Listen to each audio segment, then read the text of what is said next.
This is a festive month, a period of giving especially to the needy in our society. Today on Diaspora Life Show, we kick off this giving season by joining Kenyans living in Baltimore as they raise funds to educate orphans in Kenya. Welcome. Hey. The great Nelson Mandela once said, quote unquote, in Africa, there's a concept known as Ubuntu. The profound sense that we are only human through the humanity of others. That if we are to accomplish anything in this world, it will in equal measure be due to the work and achievement of others. In arriving at this venue individually and at times in small groups, bringing with them food and cheer, it seems like these Kenyans living in the city of Baltimore and its suburbs are answering Mandela's call to give back to the community. Okay, my name is George Kamau. I live in Baltimore, so this is my hometown. So what's going on today is that we are having the 10th anniversary of the Emmanuel Orphans Incorporated. This is a non-profit organization that was formed by a group of Kenyans, specifically to educate the vulnerable children in Kenya. So what we do is we provide tuition assistance to them. We pay their school fees.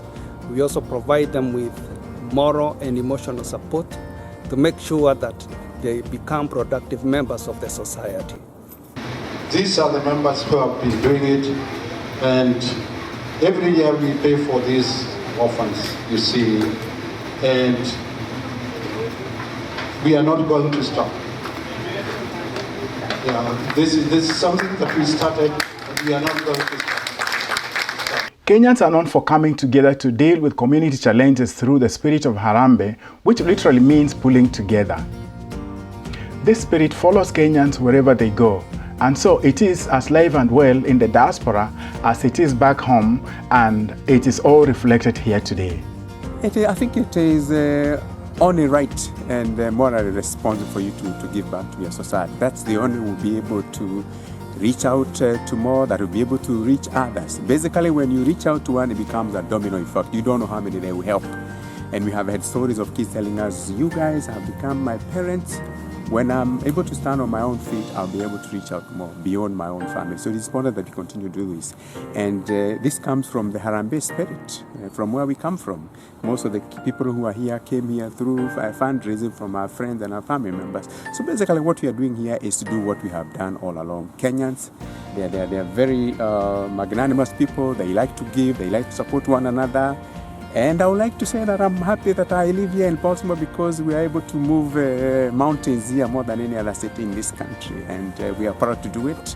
And it makes us better human beings that we are able to touch one more soul and be able to give them some thrust of energy to go to the next energy level. Praise God. My name is Mercy Muridi, and I love the Lord as my personal Savior. And as you have heard, behind every successful man there is and this is the woman. Yes, and this is not marriage. Charity begins where? And where did this one start? Yeah, it started with the relatives, and then it came to the world. So that's the way it goes. So thank you so much for coming. We appreciate you all, and please join Emmanuel Orphans. And this is a worthy cause, as you have heard, and we enjoy doing it. We love it. We love doing this so much. So please join us in our group. Helping the Kenyans, the needy Kenyans, and you see the Lord blessing you. Thank you very much for coming. Francis Mwangi is indeed the face of Emmanuel Orphans, a charity formed some time back for the purposes of soliciting funds and donations from well-wishers, sponsors, and funding agents to help individuals in Kenya who lack school fees to go to school. We have today we have Emmanuel dinner and a celebration of 10 years since the organization was formed. What is Emmanuel all about? Emmanuel is a non-government organization formed by Kenyans here, a few couples and some friends, and the aim is to support and help the orphans back home in Kenya. We are trying to give back to the community in Kenya.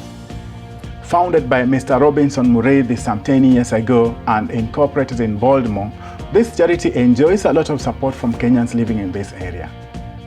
That is why they've all assembled here today, as they've always done in past years during summer, to raise funds towards supporting the orphanages programs in Kenya.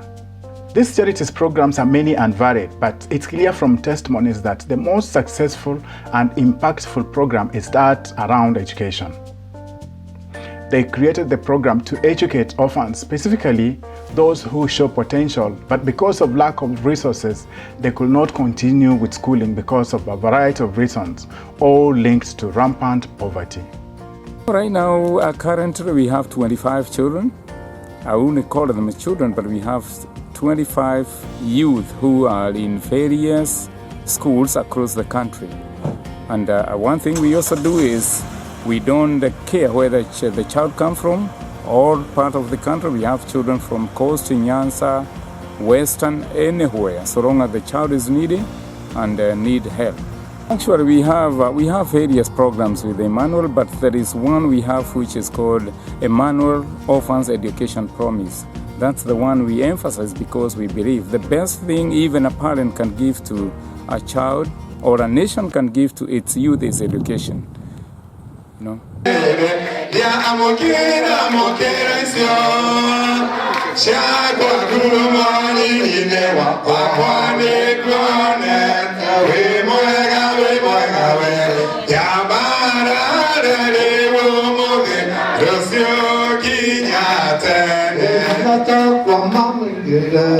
In Kenya, thousands of children have been left to fend for themselves as poverty, HIV/AIDS, drought, political and social turmoil stalk the urban slums and villages. Actually, what we do is we are trying also to walk through with them. Education, I know, in Kenya, basically because we come from there, even if one finished Form 4, that's not the end. Because this child might go back to the village and be the same as he was. But what we are trying is to walk them through until we know these guys, they are able, they are well settled, and they are, we want to walk them through. We also want to see how we can be able to empower them so that when they go back to their homes, at least they have something else to do. And as supporters of this charity have come to realize over time, these social ills create a cascade of equally bad events so that school fees for some of the people they support is not just enough. I have an example. I actually last year in November, I happened to go home. I went for a full home visit for one of the kids. Surprisingly, I found that the boy, though we pay the school fees, when the school closes, this boy walks 7 kilometers to look somewhere to sleep because they have no home. So I was really touched, and actually when I came here, I mobilized my friends, and good enough we were able to build at least a decent house for that kid. He's now very comfortable, and we were also able to do the electrification to the whole farm.